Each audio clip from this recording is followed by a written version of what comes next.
சென்னை பட்டினப்பாக்கத்தில் வக்ஃப் வாரிய மசோதாவுக்கு எதிராக அனுமதியின்றி ஆர்ப்பாட்டத்தில் ஈடுபட்ட தாவேக தொண்டர்கள் 100க்கும் மேற்பட்டோர் கைது செய்யப்பட்டனர். வேறு இடத்தில் நடத்த அறிவுறுத்தியும் ஏற்காமல் அனுமதி இல்லாத இடத்தில் போராட்டம் நடத்த முயன்றதால் காவல்துறையினர் கைது செய்து நடவடிக்கை எடுத்துள்ளதாக கூறப்படுகிறது.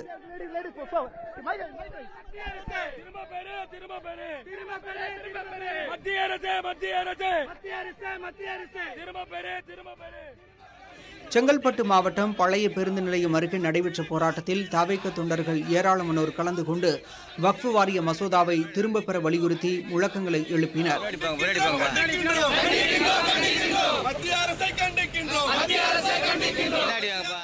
திருவள்ளூர் ரயில் நிலையம் அருகே தாவேக மாவட்ட நிர்வாகிகள் தலைமையில் 200க்கும் மேற்பட்டோர் பேரணியாக சென்று வக்ஃப் வாரிய மசோதாவுக்கு எதிராக ஆர்ப்பாட்டத்தில் ஈடுபட்டனர்.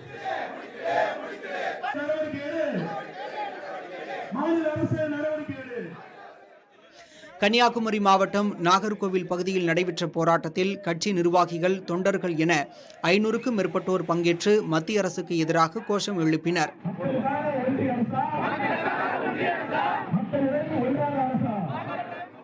இதேபோல் தஞ்சை, மதுரை, புதுக்கோட்டை, திருச்சி, வேலூர், சேலம், விழுப்புரம், கடலூர் ஆகிய மாவட்டங்களிலும், ராமநாதபுரம், கரூர், திருப்பூர், தூத்துக்குடி, நாகை, தென்காசி, சேலம், ஈரோடு, நாமக்கல் ஆகிய மாவட்டங்களிலும் தாவேக சார்பில் கண்டன ஆர்ப்பாட்டங்கள் நடைபெற்றன. நெல்லை மாவட்டம் அம்பாசமுத்திரத்தில் உள்ள சுடலைமாடசாமி கோயிலில் 100 ஆண்டுகளுக்கு பிறகு குடமுழுக்கு விழா கோலாகலமாக நடைபெற்றது. அதிகாலையில் நடை திறக்கப்பட்டு விக்னேஸ்வர பூஜை, கணபதி ஹோமம் உள்ளிட்ட பூஜைகள் நடைபெற்றன. அதனைத் தொடர்ந்து புனித நீர் எடுத்து வரப்பட்டு கோபுர கலசம் மீது ஊற்றி குடமுழுக்கு நடைபெற்றது.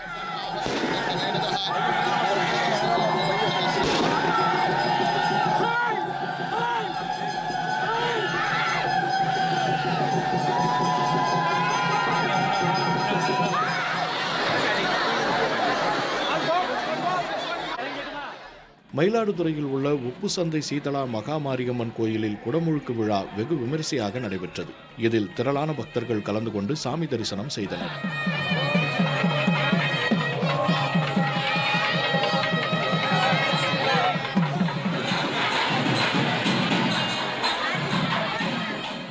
இதேபோன்று கும்பகோணம் அருகே பட்டீஸ்வரத்தில் 1400 ஆண்டுகள் பழமை வாய்ந்த பிரம்மநந்தீஸ்வரர் கோயிலில் குடமுழுக்கு விழா கோலாகலமாக நடைபெற்றது.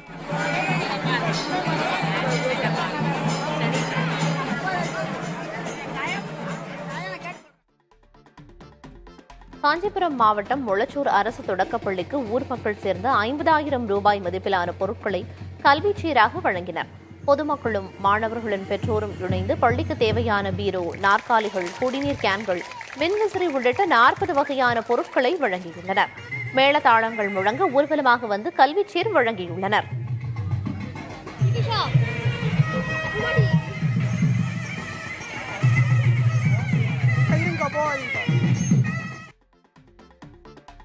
சேலம் தம்மம்பட்டி பேரூராட்சி மன்ற கூட்டத்தில் தண்ணீர் பாட்டில்களை வீசி தகராறில் ஈடுபட்டது தொடர்பாக திமுக, காங்கிரஸ் உள்ளிட்ட கட்சிகளைச் சேர்ந்த 4 கவுன்சிலர்கள் இடைநீக்கம் செய்யப்பட்டுள்ளனர்.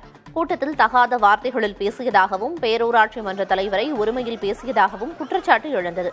குறிப்பாக வார்டு உறுப்பினர் செந்தில் மீது தண்ணீர் பாட்டில்களை வீசியதால் பரபரப்பு ஏற்பட்டது. இந்நிலையில் சம்பந்தப்பட்ட 4 கவுன்சிலர்களை 2 பேரூராட்சி மன்ற கூட்டங்களில் கலந்து கொள்வதில் இருந்து இடைநீக்கம் செய்து பேரூராட்சி மன்ற தலைவர் கவிதா உத்தரவிட்டுள்ளார்.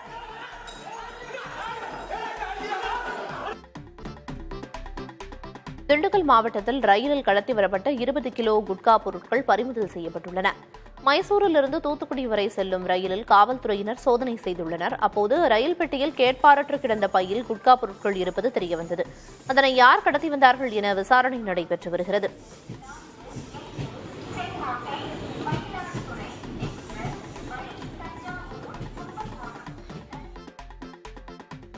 நாமக்கல் நரசிம்மர், ஆஞ்சநேயர், அரங்கநாதர் கோயில்களில் பங்குனி தேர் திருவிழா கொடியேற்றத்துடன் தொடங்கியது. ஏராளமான பக்தர்கள் கலந்து கொண்டு தரிசனம் செய்தனர். விழாவின் முக்கிய நிகழ்வான நரசிம்மர் சுவாமி தேரோட்டம் 12ஆம் தேதி நடைபெறவுள்ளது.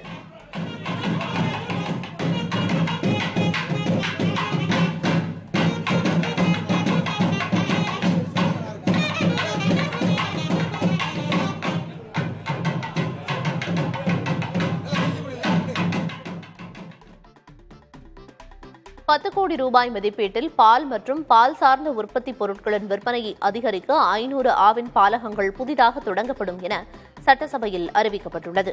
2025-2026 ஆண்டுக்கான பால் வளம் சார்ந்த அறிவிப்புகள் வெளியிடப்பட்டது. அதில் கூட்டுறவு சங்கங்களில் பால் வழங்கும் உறுப்பினர்களுக்கு 2000 கோடி ரூபாய் மதிப்பீட்டில் கால்நடை பராமரிப்பு கடன் வழங்கப்படும் என தெரிவிக்கப்பட்டுள்ளது. இதனிடையே ஆவின் மூலம் உற்பத்தியாகும் ஐஸ்கிரீம் ஆண்டுக்கு 560 கோடி ரூபாய்க்கு விற்பனையாவதாக அமைச்சர் ராஜகண்ணப்பன் தெரிவித்துள்ளார். இந்திய நெய்யில் ஆவின் நெய்க்குதான் சர்வதேச சந்தையில் நல்ல மதிப்பிருப்பதாக அவர் கூறினார்.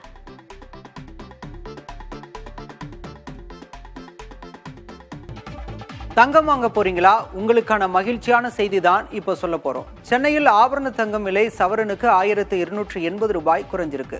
இன்று காலை நிலவரப்படி 22 கேரட் ஆபரண தங்கம் கிராமிற்கு 160 ரூபாய் விலை குறைந்து 8400 ரூபாய்க்கும், ஒரு சவரன் 1280 ரூபாய் விலை இறங்கி 67200 ரூபாய்க்கும் விற்பனை செய்யப்படுகிறது. வெள்ளி கிராமிற்கு 4 ரூபாய் விலை சரிந்து 108 ரூபாய்க்கு விற்பனையாகிறது. சுமார் 180 நாடுகளுக்கு அமெரிக்கா பதில் வரி அறிவித்துள்ள நிலையில் உலக அளவில் பொருளாதார மந்தநிலை ஏற்படும் சூழல் உருவாகியுள்ளது. இதன் காரணமாக தங்கம் மற்றும் வெள்ளிக்கான தேவை குறையும் என மதிப்பிடப்படுகிறது. தங்கம் மற்றும் வெள்ளி மீதான முதலீடுகளில் முதலீட்டாளர்கள் லாபத்தை பதிவு செய்வதே அவற்றின் விலை குறைய காரணமாக கூறப்படுகிறது.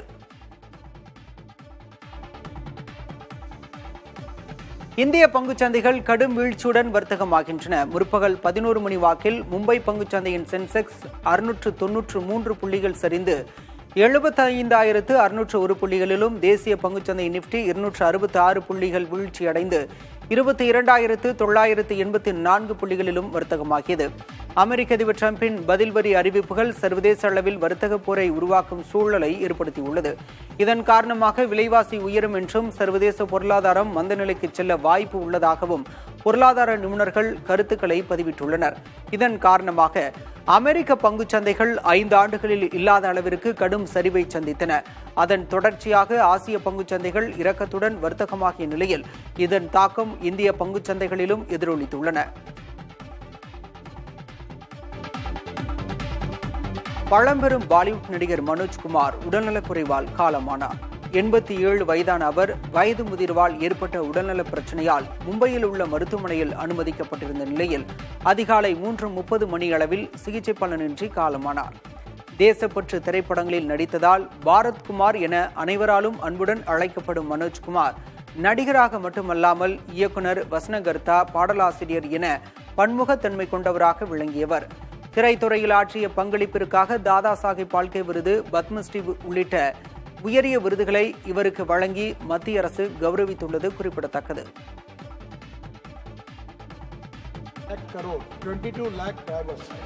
நாட்டில் மொத்தமாக 22 லட்சம் ஓட்டுநர்களின் பற்றாக்குறை இருப்பதாக மத்திய அமைச்சர் நிதின் கட்கரி தெரிவித்துள்ளார். மக்களவையில் கேள்வி நேரத்தில் பேசிய அவர், நாட்டில் முறையான ஓட்டுநர் பயிற்சி வசதிகள் இல்லாததால் விபத்துகள் ஏற்படுவதாகவும், நாடு முழுவதும் படிப்படியாக 1600 பயிற்சி நிலையங்களை ஏற்படுத்த 4500 கோடி ரூபாய் மதிப்பிலான திட்டத்தை தொடங்கியுள்ளதாகவும் தெரிவித்தார். நாட்டில் ஒவ்வொரு ஆண்டும் சாலை விபத்துகளால் சுமார் 1,80,000 பேர் உயிரிழப்பதாகவும், இதில் பெரும்பாலான விபத்துகள் பயிற்சியற்ற ஓட்டுநர்களால் ஏற்படுவதாகவும் தெரிவித்துள்ளார்.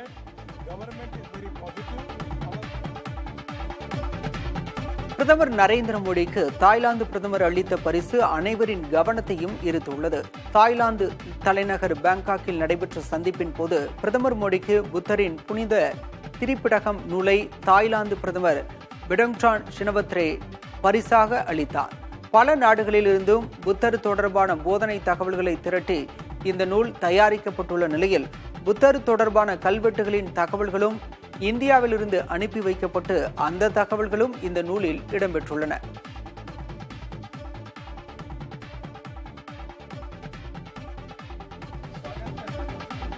இந்தியாவில் சமூகங்களுக்கு இடையே பிளவு மனப்பான்மையை நிரந்தரமாக ஏற்படுத்துவதே வக்ஃபு மசோதா கொண்டுவரப்பட்டதன் நோக்கம் என காங்கிரஸ் நாடாளுமன்ற குழு தலைவர் சோனியா காந்தி கூறியுள்ளார். வக்ஃபு மசோதாவை எதிர்த்தது போல் ஒரே நாடு ஒரே தேர்தல் திட்டத்தையும் காங்கிரஸ் எதிர்க்கும் என்றும் சோனியா காந்தி குறிப்பிட்டார். சட்டமன்றங்கள், நாடாளுமன்றத்தில் பெண்களுக்கு 33% இடஒதுக்கீட்டை உடனடியாக அமல்படுத்த வேண்டும் என்ற எதிர்க்கட்சிகளின் வலியுறுத்தலை பாஜக அரசு உள்நோக்கத்துடன் தவிர்ப்பதாகவும் சோனியா காந்தி குற்றம் சாட்டினார். வக்ஃபு மசோதா வாக்கெடுப்பின் மீது பிஜு ஜனதா தளம் கட்சி தனது நிலைப்பாட்டை திடீரென மாற்றியது. முன்னதாக மாநிலங்களவையில் வாக்கெடுப்பின் போது வக்ஃபு மசோதாவுக்கு எதிராக வாக்களிக்கப்படும் என்று எதிர்க்கட்சிகளிடம் பிஜு ஜனதா தளம் கட்சி உறுதியளித்திருந்ததாக கூறப்படுகிறது. ஆனால் திடீரென்று இந்த நிலைப்பாட்டை மாற்றிக்கொண்ட பிஜு ஜனதா தளம் கட்சி தலைமை அக்கட்சி உறுப்பினர்கள் அவரவர் மனசாட்சியின்படி வாக்களிக்கலாம் என்று அறிவித்தது.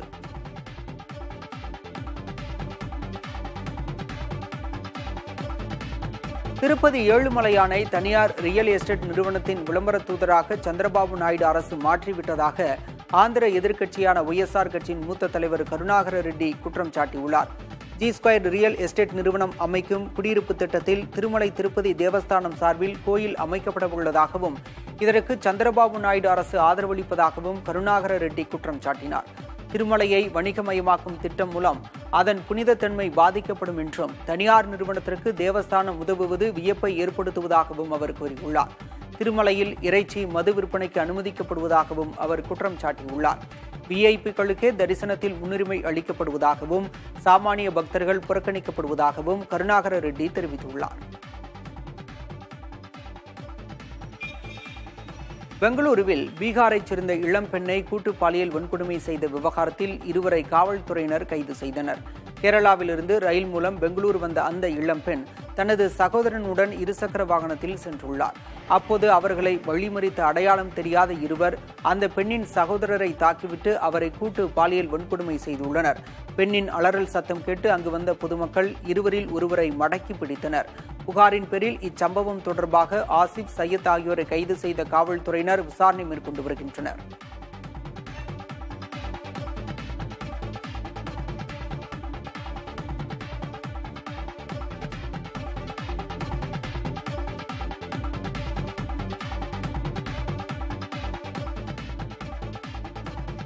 நடிகர்கள் யாரும் ஆடிஷனில் பங்கேற்க தயங்கக்கூடாது என்று முன்னணி நடிகை பூஜா ஹெக்டே கூறியுள்ளார். 2012 மிஸ்கின் இயக்கிய முகமுடி திரைப்படத்தின் மூலம் அறிமுகமான பூஜா ஹெக்டே தற்போது தமிழ், தெலுங்கு திரையுலகங்களில் முன்னணி நடிகையாக திகழ்கிறார். சில ஹிந்தி படங்களிலும் நடித்து தேசிய அளவில் கவனம் ஈர்த்துள்ளார். தமிழில் விஜயுடன் ஜனநாயகன், சூர்யாவுடன் ரெட்ரோ, இந்தியில் ஷாஹித் கபூருடன் தேவா படங்களில் நடித்து வருகிறார். ஆடிஷனில் பங்கேற்க அனுபவமிக்க முன்னணி நடிகர்களும் தயங்கக்கூடாது என்று பூஜா ஹெக்டே கூறியுள்ளார். ஆடிஷன் என்பது ஒரு நடிகர் குறிப்பிட்ட கதாபாத்திரத்துக்கு பொருத்தமானவரா என்பதை பரிசோதித்து பார்க்கும் நடைமுறையாகும். ஹாலிவுட்டில் பல முன்னணி நடிகர்கள் ஆடிஷனில் பங்கேற்கும் போது நாம் ஏன் பங்கேற்கக்கூடாது என்று பூஜா ஹெக்டே கேள்வி எழுப்பியுள்ளார். மேலும் ஆடிஷனில் பங்கேற்பது ஒரு நடிகரை பற்றிய இயக்குநர்களின் முன் முடிவுகளை தகர்க்கவும் பல வகையான கதாபாத்திரங்களுக்கு தாம் பொருத்தமானவர் என்று நிரூபிக்கவும் உதவும் என்று பூஜா ஹெக்டே கூறியுள்ளார்.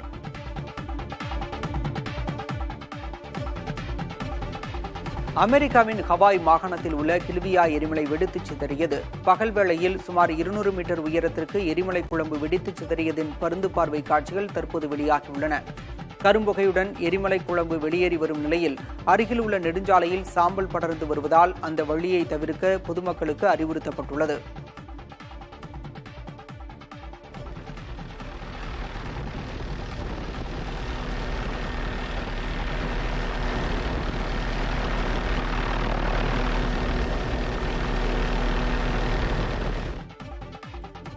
தென்கொரியாவில் தகுதி நீக்கம் செய்யப்பட்ட அதிபர் யூன் சிக் யோலை நீக்க அந்நாட்டின் அரசமைப்பு நீதிமன்றம் தீர்ப்பளித்துள்ளது.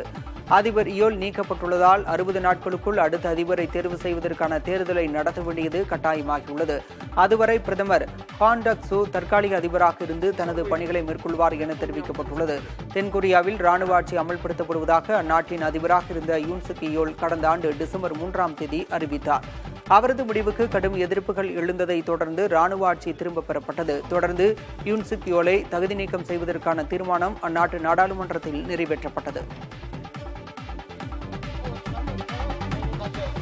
யுக்ரைன் மீது ரஷ்ய படைகள் நடத்திய வான்வழி தாக்குதலில் 2 பேர் உயிரிழந்தனர். கார்கிவ் பகுதியில் ரஷ்ய படைகள் ட்ரோன்கள் மூலம் இந்த தாக்குதலை நடத்திய நிலையில் இதில் 32 பேர் காயமடைந்துள்ளதாக அதிகாரிகள் தெரிவித்தனர். இந்த தாக்குதலில் குடியிருப்பு பகுதிகள் சேதமடைந்த நிலையில் வாகனங்களில் பற்றி எரிந்த தீயை நீண்ட நேரம் போராடி தீயணைப்பு படையினர் கட்டுக்குள் கொண்டு வந்தனர். கடந்த ஒரு வாரத்திற்கு மேலாக கார்கிவ் பகுதியை குறிவைத்து ரஷ்ய படைகள் தொடர்ந்து தாக்குதல்களை நடத்தி வருவதால் பதற்றமான சூழல் நிலவி வருகிறது. மறைந்த இயக்குனர் KV ஆனந்தின் அயன் திரைப்படம் வெளியாகி 16 ஆண்டுகள் நிறைவடைந்துள்ளன. சூர்யாவின் திரைப்பயணத்தில் முக்கிய திரைப்படமான அயன் 2009ஆம் ஆண்டு ஏப்ரல் 3ஆம் தேதி வெளியானது. திரையரங்கில் பெரும் வரவேற்பை பெற்ற இந்த படம் வசூல் ரீதியாகவும் விமர்சன ரீதியாகவும் வெற்றியடைந்தது. ஹாரிஸ் ஜெயராஜின் இசையும் பாடல்களும் படத்தை மக்களின் மனதுக்கு நெருக்கமாக்கியது. அயன் திரைப்படத்தின் 16 ஆண்டுகால நினைவுகளை ரசிகர்கள் இணையத்தில் பகிர்ந்து வருகின்றனர்.